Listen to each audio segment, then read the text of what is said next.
एक दिन मगध के राजा ने अपने 3 मंत्रियों को दरबार में बुलाकर आदेश दिया कि आप तीनों बगीचे में एक एक थैला लेकर जाएं और वहां जाकर जो सबसे अच्छा फल मिले उसको इस थैले में डालकर लाएं। तीनों मंत्री अलग अलग बाग में चले गए।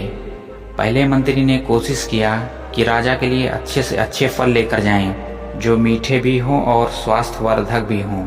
उसने बहुत मेहनत करके अच्छे और मीठे फल लेकर दरबार की ओर लौट गया। दूसरे मंत्री ने सोचा कि राजा कौन सा हर फल को चेक करने वाला है। यह सोचकर उसने जल्दी जल्दी में कुछ अच्छे फल और कुछ सड़े गले फल उस थैले में डालकर लौट गया। तीसरे मंत्री ने सोचा कि राजा की नज़र तो सिर्फ भरे हुए थैले पर जाएगी, अंदर क्या है राजा थोड़े ना ही चेक करेंगे। यह सोचकर उसने अपना समय बचाने के लिए जल्दी जल्दी घास फूस ही भरकर लौट आया। दूसरे दिन राजा उन 3 मंत्रियों को थैले समेत दरबार में उपस्थित होने का आदेश दिया।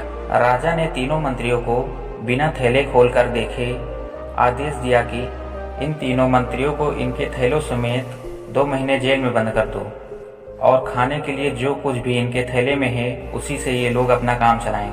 उन तीनों मंत्रियों को जेल में बंद कर दिया गया।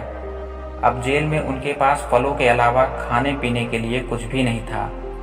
जो पहला मंत्री था उसके पास मीठे और स्वास्थ्यवर्धक फल थे, वो मजे से खाता रहा।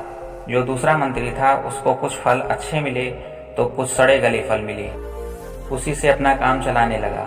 जो तीसरा मंत्री था उसके पास खाने के लिए सिर्फ घास फूस ही थे।